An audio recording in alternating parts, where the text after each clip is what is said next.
Shadowlands was notorious for its difficulty when raiding, especially when it came to certain bosses on Mythic difficulty. Either due to sheer length or absurd mechanics with no time to react and a lot of personal responsibilities, many boss fights would end up being called guild killers due to this. So in this list, we're going to be counting down some of the most difficult raid bosses that came from this difficult expansion. And starting off at number 5, we have the Jailer. This was the final raid boss of Sepulcher of the first ones, the final raid tier of Shadowlands, who was heavily foreshadowed for several expansions beforehand. This boss was a pain on all difficulties, but we're going to focus on Mythic difficulty for this list. The boss has 4 total phases and was designed around the idea of mind control mechanics and random RNG, marking players to be forced to do mechanics. Normally that would be fine, since you can just dodge most of them or avoid them while hiding behind the pillars, or with precise use of cooldowns. But the issue with this boss for most groups, including the Race to World First when it came out, was the class imbalance at the time. Some classes were just objectively better at handling these mechanics than others, meaning if you were playing one of these classes that happened to get mind controlled by one of the unavoidable mechanics and your group was unable to break you out, it was just game over, and then you had to wipe and reset the boss, which was just a complete morale breaker. But that's not even the best part. Then there were the bombs, or rather the runes that would go to random players in the raid, including healers, where when the timer ticked down, you would do raid damage within line of sight and be launched into the air high enough to kill you with fall damage. These bombs were one of the buggiest mechanics to ever come out of Shadowlands, since you were required to jump into one of the mini holes in the arena just before the bomb went off, so it would launch you back up on the platform without causing damage to your raid. However, it rarely worked as intended, often sending you off the edge or causing you to fall to your death if you went too early, which would again force you to wipe and reset. Meanwhile, all the while this is going on, there was Azeroth's health, a bar that needed to be managed or else you would just wipe. The Jailer would occasionally swing his great gavel towards Azeroth, forcing her to take a certain amount of damage unless your group soaked it. It had a very quick cast time, and every person counted, since if you couldn't make the DPS checks to phase the boss fast enough, you would be completely unable to kill the boss. The final cherry on top being, most of these mechanics would be happening all at once. While the tanks would run around attempting to stop Azeroth from dying, there would be bombs on people with mind controls going out or mechanics that needed line of sight. You might notice, however, that we haven't mentioned the last phase mechanic or the special mythic last phase. That is because the final phase doesn't have any of these mechanics going, changing the boss into an entirely different fight, meaning you would need to spend several dozen pulls on this boss just to see the last phase a couple of times, just to learn and get used to the mechanics. Some of which were similar or the same mechanics as bosses from previous expansions or tiers. Like for example, Defile from the Lich King fight, which would target a random player in the raid group and drop down, and if any players were standing in it after a second, it would grow in size. And if you were not careful, it would fill the entire arena and cause a wipe. Next is Torments, which would target players and cause them to damage players nearby them, but after the debuff falls off, it would spawn an ad that would need to be killed instantly, meaning you had to stack as close as possible to allow for cleave DPS without overlapping and killing each other.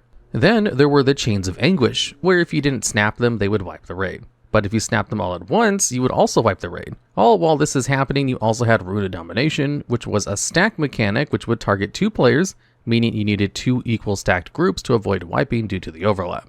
And then we reach the secret phase for Mythic, as if it couldn't get any more hectic and difficult. Adding 2 new mechanics, the first of which called Death Sentence, where you would receive a debuff that would cause infinitely stacking increasing damage unless dispelled. However, if it was dispelled, it would cause 2 soak circles to spawn nearby. If they were not soaked, it would wipe the raid by applying a stacking of Death Sentence to every single person, because if you had 2 stacks of Death Sentence, you died instantly. And then there was Meteor Cleave. The mechanic seems quite simple, you just stack on the player who it targets and get knocked back a short distance.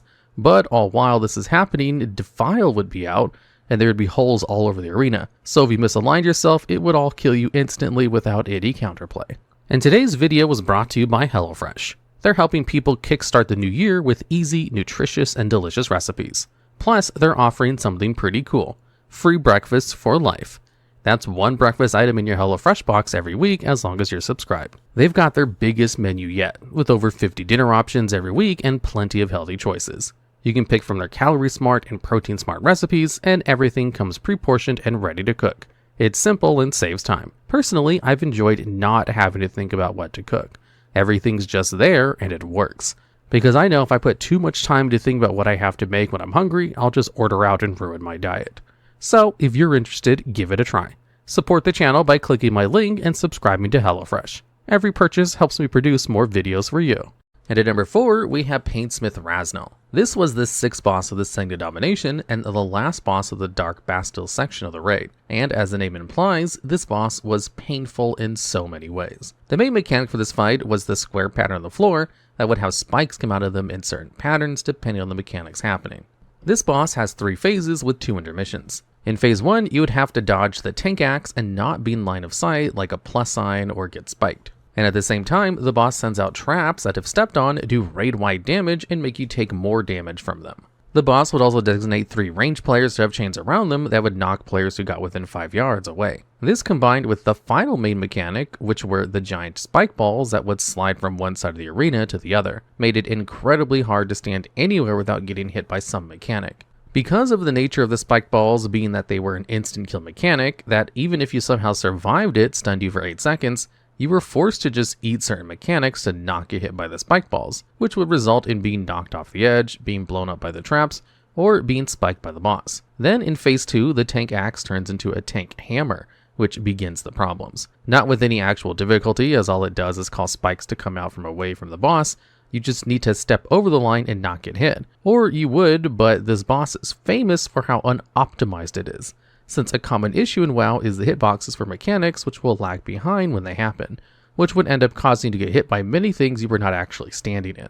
This fight has so many mechanics that move from one side of the arena to the other that you would universally need to go much past the point of being safe, or else you would just get hit by things that weren't there. The most common offender, of course, being the spikes, which would travel outwards from the hammer throw, and also during the intermissions, the boss would jump away and then send out spikes in waves with a single safe zone, giving you way too many chances to get hit by things that should not have been able to hit you. There were several times I can say when I was doing prog on this boss on Mythic, where I would step into the spot where the spikes were and get hit, causing us to wipe and have to restart the fight. That, coupled with the spike balls that also came out at intermissions, made it a completely buggy mess for several patches. Speaking of the spike balls, let's talk about them in the chains. The spike balls were a colossal mess of a mechanic hitbox-wise that made them one of the most irritating mechanics. So much so that the entire raid team swapped to full range comps minus tanks occasionally just to have less of an issue with it. The issue specifically being that the hitbox was extended forward from the spike ball, but due to how they were moving forward, it basically extended the hitbox to match it before it was actually there, meaning you had almost zero room to melee them before you would just die. All the while, they were moving towards you faster than you could backpedal. Adding the chains into the mix made it even more miserable, since they took up a large portion of the arena frequently. And if you couldn't kill the spike balls fast enough, those people with chains would either get knocked off the map or die themselves. This boss, because of the sheer amount of irritating interactions and bugs, which forced players to swap classes to Warlock or other classes with teleports or portals simply to avoid mechanics, is what makes this one of the hardest bosses in Shadowlands. And at number 3, we have Anduin Wrynn. He is the 8th raid boss in the Sepulcher of the first ones, originally intended to be the final boss of the raid before Blizzard scrapped the next raid and instead included the last 3 bosses from it as bosses after Anduin. This was a 3-phase 2 intermission fight as well that had so many mechanics it would take so many attempts to clear even one re-clear night for many guilds, just due to the sheer volume of things needing to be done and remembered. The first and biggest offender in phase 1 was the blasphemy mechanic, which would target every player in the raid and put a circle on them. And after 3 seconds, it would reveal them as either purple or gold, where you had to then find another player of the opposite color, or you exploded and killed everyone around you. It was such a universal issue with players not being able to find a player with opposite colors. Or worse yet, someone would go for the same player as you, and if your same colors touched, you would also explode, resulting in a wipe with no counterplay. Interestingly, when the next mechanic comes out, which is Kingsmorn Hungers, it almost makes the color matching easier, because you would have half your group get into the cleave that Anduin does, and then would be sent down to the Shadow Realm. While within the Shadow Realm, there were additional enemies you would need to kill or stop from reaching the center of the arena, or heal in order to give Anduin energy to enter the intermission phase. Once you reach max energy, it would phase. All while this was happening, the upstairs team would be having to do the same mechanics as before, with less people and less healers. Then intermission would arrive after doing the song and dance twice, meaning the team didn't get sent to the Shadow Realm the first time would have to be sent down the second time, forcing everyone to have to do every single mechanic in the fight at least once. During intermission, you would be fighting the Lich King, who would summon a large group of additional enemies and one abomination, that if it wasn't killed within 20 seconds of being summoned, it would kill everyone in your group. While that needed to happen, you would also have to coordinate moving, as there'd be waves of ghosts moving across the arena, taking up almost the entire space and overlapping with one another. So you had to avoid those, while doing enough damage to kill the Abomination and damaging the Lich King. Luckily, during this phase, Blizzard was kind enough to give us a very large damage and healing buff. It wouldn't save you from getting one shot, but it did make killing the Abomination much easier, which was the main mechanic of the intermission phase. Then began phase 2, which was much simpler than phase 1, but still irritating. It had 4 enemies spawn in a square around the room.